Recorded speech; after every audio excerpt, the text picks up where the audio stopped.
नमस्कार साथियों, स्वागत है आप सभी का शिक्षा मनोविज्ञान की क्लास में। और आप लोग वीडियो बहुत कम देखते हो साथियों। मैं फिर भी कहता हूं कि आप लोग एक बार इन नोट्सों को पढ़ के तो देखिए, आपको कोई कोचिंग करने की ज़रूरत नहीं पड़ेगी। आपको इतना बेटर कंटेंट आपको दिया जा रहा है कि प्री और मेंस दोनों में समान सिलेबस है शिक्षा मनोविज्ञान का। और आज हम बात करेंगे यूनिट नंबर 4 में। शुरू करते हैं। और इसका पहला टॉपिक है व्यक्तित्व के बारे में हम पढ़ेंगे कि इस मनोवैज्ञानिक के द्वारा व्यक्तित्व के प्रकार कौन कौन से बताए गए। और प्रश्न एक एग्जाम में जरूर देखने को मिलता है, आप कोई भी पेपर उठा करके देख लीजिए, व्यक्तित्व से कोई ना कोई प्रश्न जरूर आया हुआ है। तो चलिए आज हम बात करते हैं व्यक्तित्व के बारे में, पर्सनैलिटी के बारे में। एक बार चैनल को सभी विद्यार्थी सब्सक्राइब कर लो जिसने भी अभी तक नहीं किया है, क्योंकि सब्सक्राइब करने से आपको कोई नुकसान नहीं है, सिर्फ आपको नोटिफिकेशन मिलेगा। आपका फ़ायदा है कि टाइम पर क्लास लगेगी तो उसका आपको नोटिफिकेशन मिल जाएगा। बात करते हैं, इस यूनिट के अंदर हम पढ़ेंगे बहुत कुछ मैटर। और इस यूनिट से दो सवाल आपको देखने को मिलेंगे।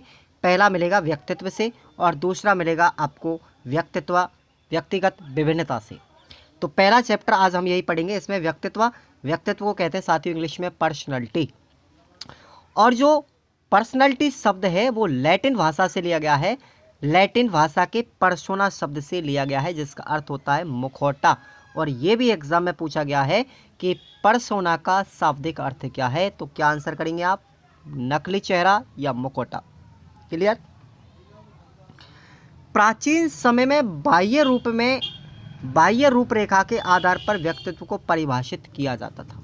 प्राचीन समय की बात करें तो केवल बाहरी रूपरेखा देख करके उस व्यक्ति का कैरेक्टर पता लगाया जाता था, चरित्र पता लगाया जाता था, व्यक्तित्व का पता लगाया जा सकता था। लेकिन ऐसा कदापि नहीं होता।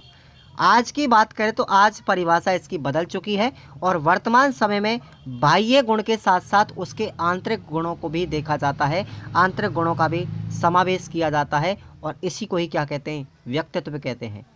कि अगर व्यक्ति के बाह्य और आंतरिक गुणों दोनों का ही समावेशन कर दिया जाए तो क्या कहलाता है? व्यक्तित्व कहलाता है, उसकी पर्सनैलिटी कहलाती है। बाहरी रूपरेखा को देखने से, शारीरिक ढांचे को देखने से व्यक्ति की पर्सनैलिटी का पता नहीं लगाया जाता, उसके कैरेक्टर को भी यहाँ पे शामिल किया गया है। सबसे पहले आते हैं हमारे आलपोर्ट साहब, और बहुत ही जाने माने मनोवैज्ञानिक हैं। व्यक्तित्व में आलपोर्ट का सबसे बड़ा योगदान रहा। आलपोर्ट ने बताया कि व्यक्तित्व उन मनोदैहिक व्यवस्थाओं का गत्यात्मक संगठन है जो पूर्व वातावरण के साथ अपूर्व समायोजन स्थापित कर लेता है। क्या कर लेता है?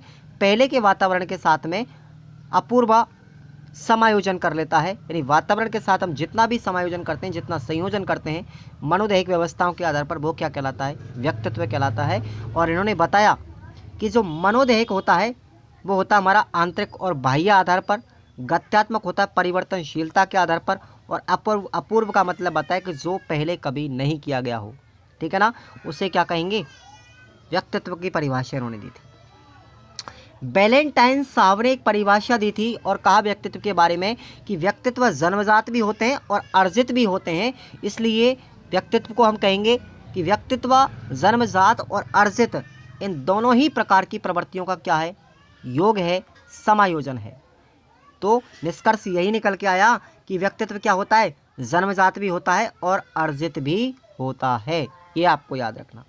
और व्यक्तित्व पर प्रभाव पड़ता है दोनों चीज़ों का। व्यक्तित्व पर वंशक्रम का भी प्रभाव पड़ता है और वातावरण का भी प्रभाव पड़ता है।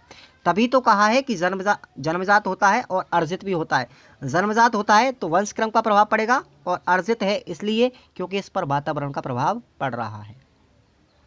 वुडवर्थ ने एक परिभाषा दी थी व्यक्तित्व के बारे में कि व्यक्तित्व व्यक्ति की संपूर्ण क्या है? गुणात्मकता है।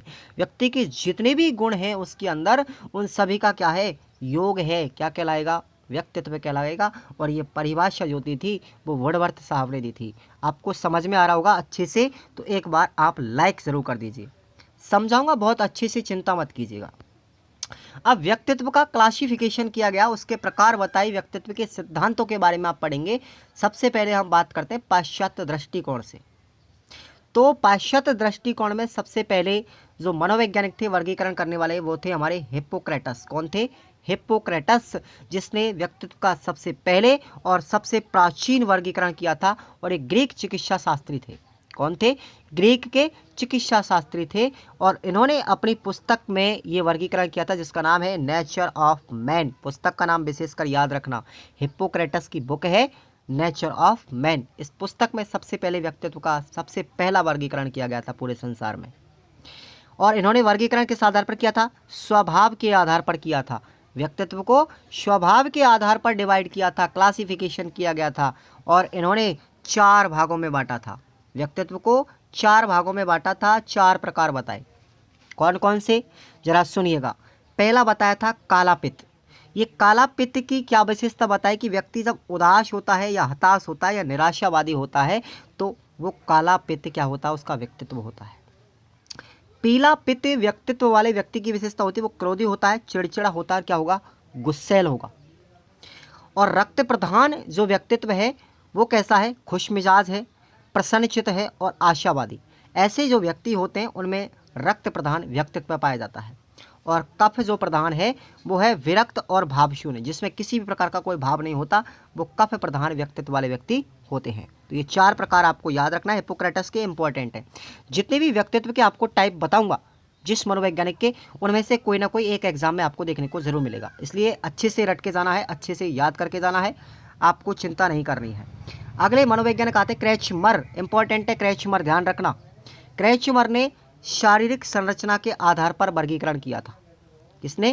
क्रेचमर ने। और 4 प्रकार बताए से साथियों। पहला बताया था स्थूलकाय, दूसरा सुडोलकाय, तीसरा क्षीणकाय और चौथा मिश्रितकाय। स्थूलकाय जो प्रकार है वो नाटे व्यक्ति जो होते हैं उनमें पाया जाता है। नाटे कद के जो व्यक्ति होते हैं उनको क्या कहा? स्थूलकाय कहा। और इसको क्या नाम दिया? मनोविज्ञान की भाषा में पिकनिक नाम दिया। सुडोलकाय जो प्रकार है वो खिलाड़ी प्रवृत्ति के व्यक्ति होते हैं, जो एथलेटिक्स होते हैं उनमें ये गुण पाया जाता है, इसको एथलेटिक्स नाम दिया। देखो आपसे एग्जाम में चाहे तो ये प्रकार भी दे सकता है कि भाई निम्न में से कौन सा प्रकार क्रेचमर का है या कौन सा नहीं है, तो इनमें से भी आपको 4 दे सकता है, चाहे आपको 4 प्रकार ये देख सकता है, सभी याद करने पड़ेंगे।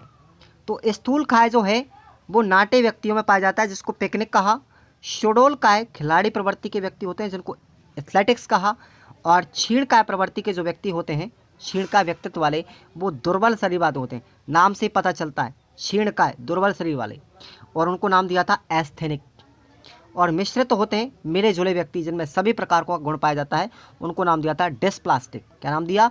डिस्प्लास्टिक। इसलिए क्रेचमर के 4 ही प्रकार अच्छे से याद करना, मैं आपसे हर चीज़ को बार बार रिपीट कर रहा हूँ।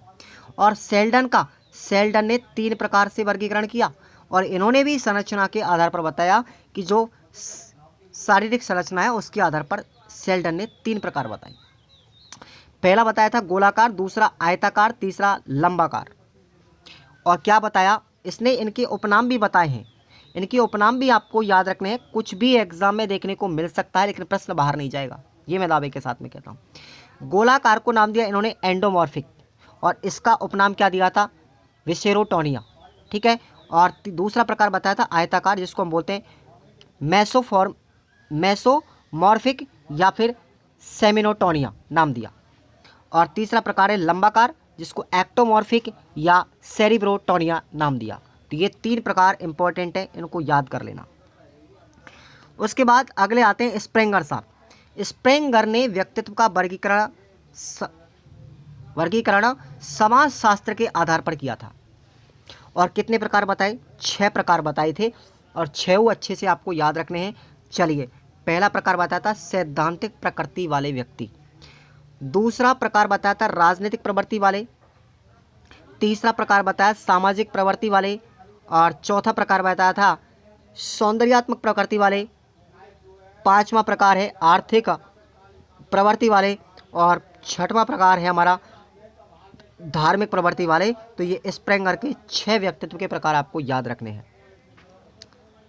उसके बाद जुंग साहब आते हैं। जुंग कह लो चाहे युंग कह लो, एक ही बात है। जुंग के द्वारा जो वर्गीकरण किया गया था वो वर्तमान समय में सबसे प्रसिद्ध है, सबसे फेमस वर्तमान में यही चल रहा है। और इन्होंने जो मनोवैज्ञानिक जो वर्गीकरण किया था वो मनोवैज्ञानिक आधार पर किया था, ठीक है ना, मनोवैज्ञानिक आधार पर। और कितने वर्गीकरण किए थे? 3 प्रकार के वर्गीकरण किए थे, 3 प्रकार बताए थे उन्होंने व्यक्तित्व के। पहला होता है अंतर्मुखी, दूसरा होता है बाह्यमुखी और तीसरा बताया था उभयमुखी, जिसमें अंतर्मुखी और बहिर्मुखी दोनों का गुण मिश्रित होता है। क्लियर? तो ये 3 प्रकार आपको याद रखने जोंगे के। उसके बाद भारतीय दृष्टिकोण से बात करें तो भारतीय दृष्टिकोण में 3 प्रकार हैं व्यक्तित्व के। एक तो है सतोगुणी जो ईश्वर और धर्म में विश्वास करते हैं। दूसरा प्रकार बताया रजोगुणी जो अपने कर्म में विश्वास करते हैं। और तीसरा प्रकार है तमोगुणी जो सुख प्राप्ति के लिए काम करते हैं। तो ये आपको 3 गुण याद रखते हैं। भगवत गीता के अंदर भी इन तीनों ही गुणों का उल्लेख किया गया है, क्योंकि भगवत गीता भारतीय दृष्टिकोण से हमारा एक ग्रंथ है, पौराणिक ग्रंथ है। इसलिए सतो, रजो और तमो ये 3 गुण व्यक्ति के पास पाए जाते हैं, 3 प्रकार के व्यक्तित्व पाए जाते हैं। आधुनिक दृष्टिकोण से अगर हम बात करें तो याद रखना इसमें भी 3 प्रकार हैं। पहला भावुक, दूसरा कर्मशील और तीसरा विचारशील। ठीक है, चलिए अगला प्रकार हम बताते हैं। अब देखिए यहाँ पर इतने ही आपको पढ़ने हैं और अगली हम पढ़ेंगे, अगले यूनिट में, अगले चैप्टर में हम पढ़ेंगे कि व्यक्तित्व मापन की विधियाँ। और सबसे इम्पोर्टेंट प्रश्न यहाँ से पूछा जाता है। व्यक्तित्व से 2 प्रश्न मैं आपको बता रहा हूँ, 2 प्रश्न पूछे जाएंगे। एक तो व्यक्तित्व के प्रकार से और दूसरा पूछा जाएगा व्यक्तित्व मापन की विधियों से, प्रक्षेपण विधि और अप्रक्षेपी विधि। इसलिए आपको हर क्लास को अच्छे से अटेंड करना है साथियों, बिल्कुल मिस नहीं करना अगर साइकोलॉजी में अच्छे नंबर लाने हैं तो। और इन नोट्सों को आप लोग डाउनलोड कर लो खुराना स्टडी ऑफिशियल से, आपको प्ले स्टोर पर लिंक मिल जाएगा और वीडियो डिस्क्रिप्शन में भी आपको इसका लिंक दिया गया है। चैनल को सब्सक्राइब जरूर करना है और वीडियो अच्छी लगती है मेरी तो आप लोग शेयर भी करना है और लाइक भी ठोकना है, क्योंकि मैं आपके लिए इतनी मेहनत कर रहा हूँ तो कुछ तो फ़र्ज़ आपका बनता है दोस्तों। ठीक है ना? चलिए मिलते हैं अब अगले चैप्टर में, व्यक्तित्व मापन की विधियाँ हम पढ़ेंगे। धन्यवाद।